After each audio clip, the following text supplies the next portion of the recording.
And so then go back to that point about weight loss. If I'm trying to lose weight, what are the biggest myths around weight loss that hold people back and inhibit them? One is you have to be perfect. If I'm on my diet, I'm good. If I'm off my diet, not only am I bad, but as soon as I'm off my diet, I have sinned, and there is no solace for me. A lot of people have that falling off the bandwagon thing where they'll eat clean food, whatever that means, diet food for weeks and weeks and weeks. They have one kebab, they have one cheeseburger, and they're like, "Doc it. That's it, man. I'm done dieting. I'm not a good person anymore." It's like that whole dichotomizing and kind of a religious approach, that hurts a lot of people, because in reality, if you just eat a cheeseburger, your body's like, "Oh, sweet. Like I got a little bit more carbohydrates stored in the muscle. I recovered a little bit more. My diet fatigue's actually a little lower because you fed me some food. Tomorrow, I'm back on the diet. I'm making even better gains than if I didn't have that cheeseburger because I was so exhausted." And so a lot of people have that approach completely backwards, and they're like, "I'm either good or I'm bad." And that's really tough. Another one is people think that the approach to lose weight is the same as the approach to maintain it. This is really, really, really nasty because so my wife is a board certified family med sports med doctor, and she does a lot of work, international Olympic teams, all that stuff. And she is looking at these formal recommendations from the medical literature. And it's like, here's the kind of diet you need to lose weight. And then she was like, she followed up with some of the professionals, and she's like, "And so what about maintenance?" And they're like, yep. What do you mean, yep? What are you talking about? That's not the conversation. So people think, okay, I'm going to clean up my diet. No more ice cream, no more crisps, no more Cheetos. I'm going to eat super healthy. And then when I get to the weight that I want, I eat continuously super healthy. I never have ice cream again. What kind of bizarre world is it? And so they'll flop back to the other one. Well, they'll try for a few months after they've gotten to the weight they like to just eat completely super healthy, clean, everything like that. They lose a little bit more weight. They're exhausted. They're tired. Their food focus is driving them nuts. They'll eat some ice cream and they'll go, "I'm a sinner." And then ice cream, cheeseburgers, up they go. And then they regain all the weight. So a huge myth is the fact that, yeah, when you're losing weight, you got to pay a little bit more attention to what you eat.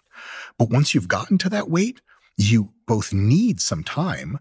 Roughly every 3 months that you diet hard to lose weight, you should be taking about at least 2 months at maintenance, just maintaining it. So if you weighed 100 kilos, now you're down to 90. After 3 months, for about 2 or 3 months, just stay at 90.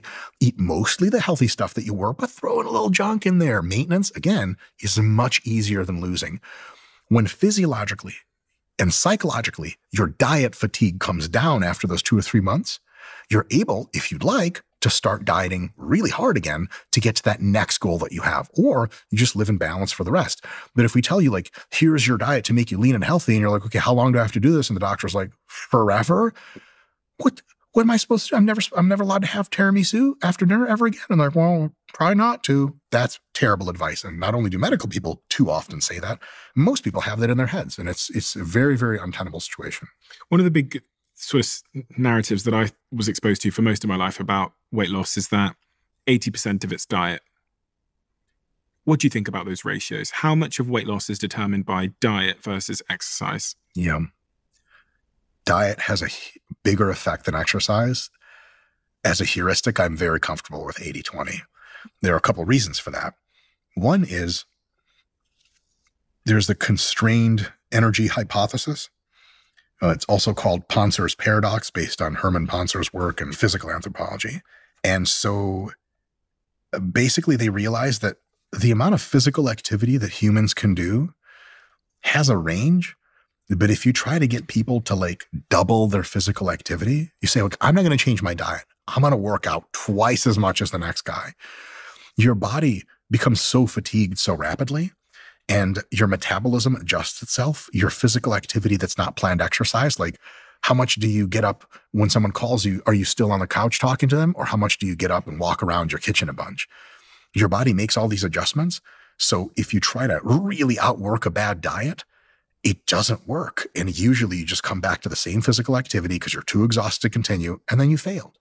Whereas with diet, you can make some dietary changes, principle-based, like stop eating junk food every day and just eat 2 pieces of junk food on Friday and 2 pieces of junk food on Saturday.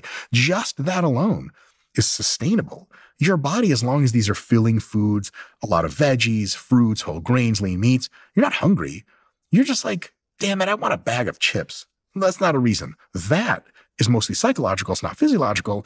And thus dieting is just able to take bigger chunks out of your calorie balance equation without completely destroying it. That has limits as well.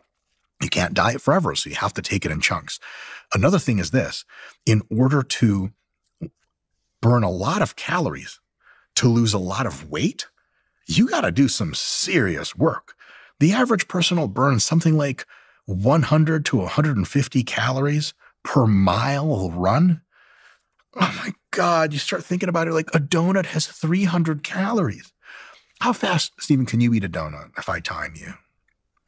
5 seconds. No problem. Boom. You going to run 3 miles after you eat each donut? No. It's insane. So taking your diet, cleaning it up, reducing the junk, reducing the calories is not that hard. But if you try to fight off the nasty extra junk food calories you're taking in with exercise, it's kind of like a 3-to-1 fight. You eat 2 donuts at your work function after work, you got 6 miles to run that day. Nobody doing that. And that's why diet is such a huge factor. It's so easy to do quote unquote damage with it.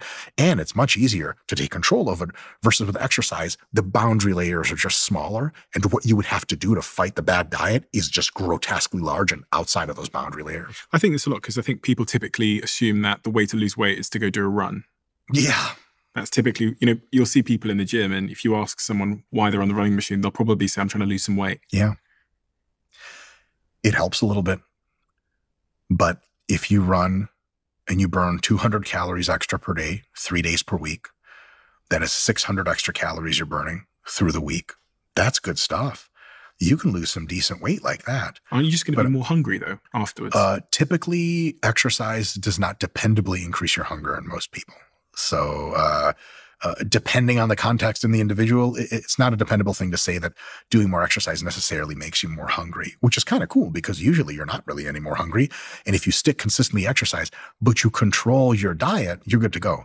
However, is there a psychological component to that where because I've done the run, I now feel like I deserve it? Oh, yeah. That's huge. And some people do have a hunger response, but what you put in your body after that could be really healthy stuff that doesn't have a ton of calories, is really filling, or it could be like, we're done running, pizza and beer, and then that's really bad news.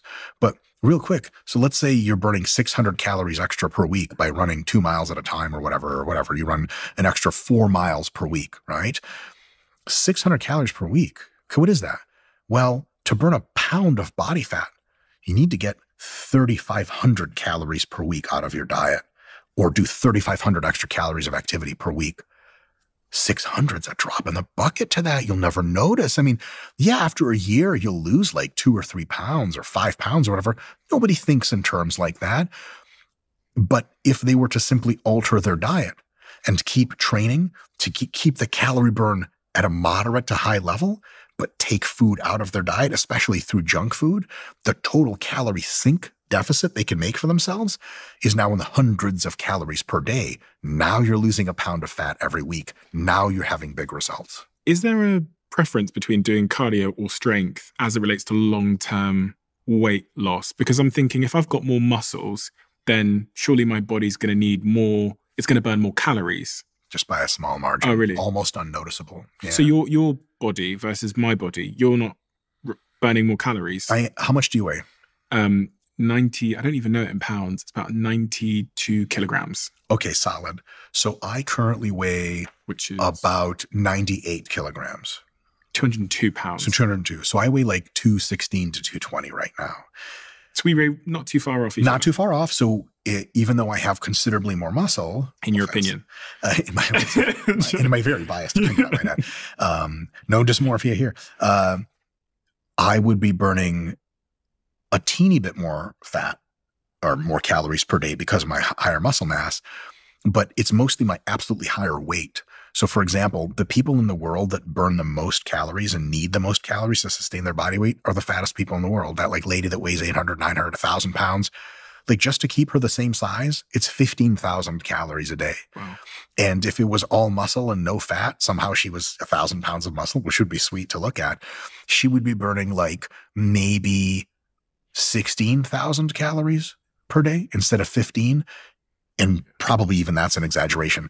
Muscle mass doesn't help you burn tons of calories. That's not what it's there for. It is incredibly good for your health. It is incredibly good for how you look. Those things by itself make muscle mass an awesome thing to do.